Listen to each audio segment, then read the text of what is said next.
सातारा जिल्हा परिषदेमध्ये सभापती निवडी दरम्यान राष्ट्रवादी काँग्रेस पार्टीच्या सदस्या ऋतुजा विराज शिंदे यांनी ऐनवेळी भाजपला साथ देऊन भाजपकडून जिल्हा परिषदेच्या सभापतीपदी विराजमान झाल्याबद्दल वाईमधून संताप व्यक्त केला जात आहे। या घटनेच्या निषेधार्थ आज वाई शहरातून गणपती मंदिरापासून भव्य निषेध मोर्चा काढण्यात आला। यावेळी नवनिर्वाचित जिल्हा परिषदेच्या सभापती ऋतुजा शिंदे आणि विराज शिंदे यांच्या फोटोला जोडो मारो आंदोलन करत त्यांच्या प्रतिकात्मक पुतळ्याचे दहन करण्यात आले। या मोर्चामध्ये राष्ट्रवादी काँग्रेस पार्टीच्या पदाधिकाऱ्यांसह वाईकर मोठ्या संख्येने हातामध्ये निषेधाचे फलक घेऊन सहभागी झालेले पाहायला मिळाले। ऐनवेळी आंदोलकांनी तीव्र संताप व्यक्त करत गद्दार ऋतुजा शिंदे यांनी राजीनामा देऊन पुन्हा एकदा निवडणूक लढवावी अशी मागणी देखील केली आहे।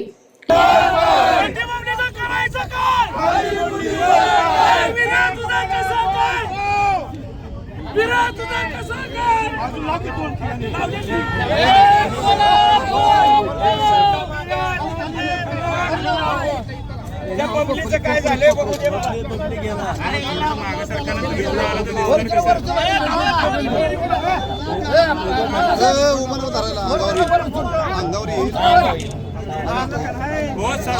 सगळ्यांनी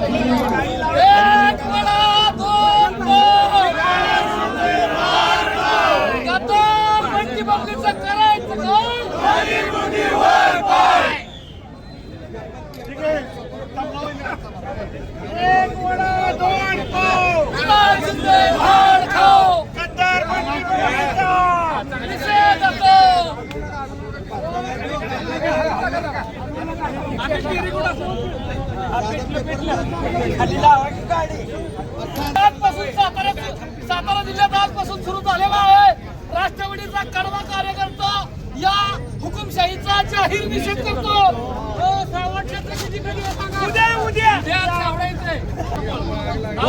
वाई तालुक्याचा अशोक खराची फोटो काढा फोटो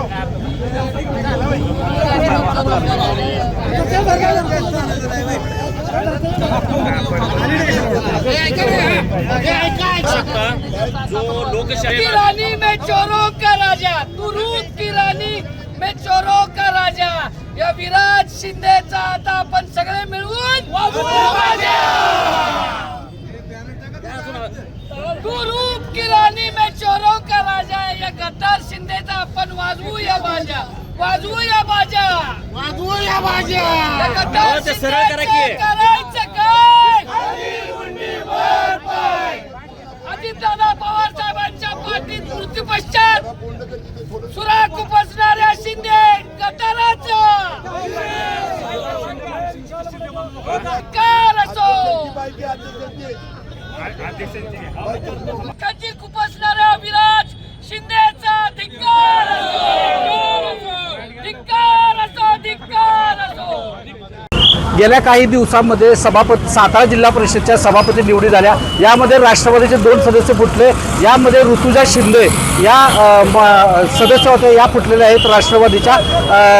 खरं तर या वाई तालुक्यातील होत्या आणि या ठिकाणी आपण पाहू शकता की या ठिकाणी यांच्या विरोधात मोर्चा निघालेला आहे। विराज शिंदे यांच्या या पत्नी आहेत आणि त्यांनी तात्काळ या पदाचा राजीनामा देऊन पुन्हा निवडणूक लढवून दाखवावी आणि निवडणूक लढवून जिंकून येऊन दाखवावं असं या ठिकाणी या आंदोलकांचं म्हणणं आहे। खरं तर हे आंदोलक मोठ्या प्रमाणात आक्रमक झालेले आहे आणि विराज शिंदे यांचा प्रतिकात्मक पुतळा जो आहे या पुतळ्याचं या ठिकाणी दहन करण्यात आलेलं आहे आणि विराज शिंदे यांच्यात खरंच धमक असेल निवडून येण्याची तर त्यांनी पुन्हा निवडणूक लढवावी।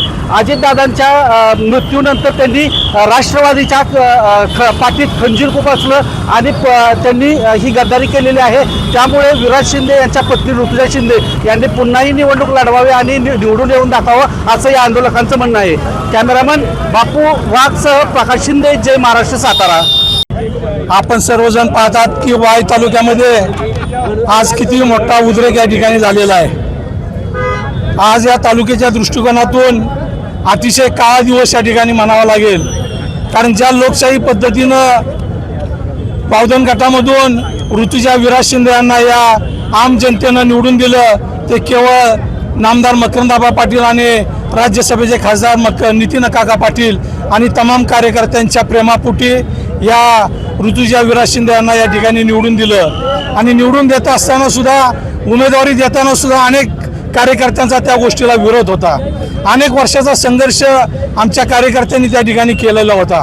परंतु हा संघर्ष सुद्धा पाठीवर टाकून सर्व कार्यकर्त्यांनी एकमुखानं मोहन भाऊंच्या नेतृत्वाखाली त्या ठिकाणी मान्य केलं की विराज शिंदेच्या बायकोचं म्हणजे ऋतुजा विराज शिंदे यांचं काम करायचं आणि त्यांना निवडून आणायचं.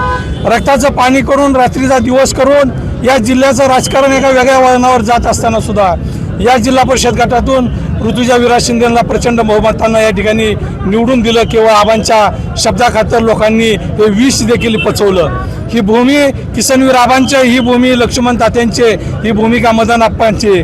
आणि या भूमीमध्ये असला करंटेपणा चालणार नाही. ज्या पद्धतीनं या ऋतुजा विराज शिंदे यांचे पती विराज शिंदेने हे खलनायकी राजकारण केलं की जिल्ह्याला कीड लावायचं काम प्रामुख्यानं ह्या माणसानं केलं. आज वाई तालुक्यातून ह्याची रिॲक्शन आली. परंतु ज्या पद्धतीनं जिल्हा परिषदचा सातारा जिल्ह्यातला निकाल लागल्यानंतर भाजपच्या प्रवृत्तीनं अशी बांडगुळं जवळ धरून त्या पद्धतीनं त्यांनी काम केलं आणि ह्यानं जे करायचं ते साध्य करून घेतलं. म्हणून आज हा निषेध मोर्चा आम्ही या ठिकाणी आयोजित केला होता. खरं तर लोकशाही पद्धतीनं आम्ही हा मोर्चा आयोजित केलेला आहे. आम्ही त्याच्या घरी जाऊन सांगितलेलं आहे. आमच्या कार्यकर्त्यांनी कालही परवाही त्यांची वाट पाहिली, परंतु येतो म्हणून फसवलं आणि बाप लेक संपूर्ण कुटुंब या सगळ्या कटामध्ये सहभागी झालं. त्यांनी आम्हाला कळून दिलं नाही आणि आम्ही विश्वासानं त्यांच्यावर मोठा विश्वास टाकला होता, परंतु विश्वासानं गळा यांनी कापलेला आहे. म्हणून ही वाई तालुक्यातील जनता अशा प्रवृत्तीला माफ करणार नाही. खरं तर नगरपालिकेच्या निवडणुकीपासूनच ही कीड या तालुक्यामध्ये लागायचा प्रयत्न सुरू झाला, जिल्हा परिषदेमध्ये आली आणि आज आमच्या सगळ्यासारखे प्रमुख प्रामाणिक कार्यकर्ते जागे झाले. जर ही प्रवृत्ती वाढली, बाप मेला तरी चालेल पण काळ सोकावता कामा नाही जाणार नाही पाहिजे. या भूमिकेतून आज आम्ही सगळेजण एकत्र आलो आणि या प्रवृत्तीचा निषेध केलेला आहे. आमचं प्रामाणिकपणानं सांगणं आहे की काल त्यांनी स्टेटमेंट दिलं की मी राष्ट्रवादी काँग्रेस पक्षाचा आहे, मी मकरंद पाटील आणि नितीन पाटलांच्या नेतृत्वाखाली काम करतो. माझं त्यांना आव्हान आहे की तुम्ही असल्या वल्गना करू नका आणि असल्या पद्धतीची चर्चाही करू नका. तुम्हाला आमच्या राष्ट्रवादी काँग्रेस पक्षाच्या वतीनं मी आवाहन करतो की आपण या पदाचा राजीनामा द्या, जिल्हा परिषद सदस्यत्वाचा राजीनामा द्या आणि खरे जर तुम्ही एका बापाचे असाल तर तुम्ही या ठिकाणी निवडून येऊन दाखवा आणि निवडून येऊन दाखवून ह्या वल्गना करा. ज्याची लायकी आणि ज्याची पात्रता सुद्धा नव्हती त्याला आज जिल्हा परिषद सदस्य करण्याचं काम राष्ट्रवादी काँग्रेस पक्षाने केलं. आम्ही आज या सगळ्या गोष्टीचा निषेध व्यक्त करतो, धिक्कार करतो आणि माझे 2 शब्द पूर्ण करतो. धन्यवाद.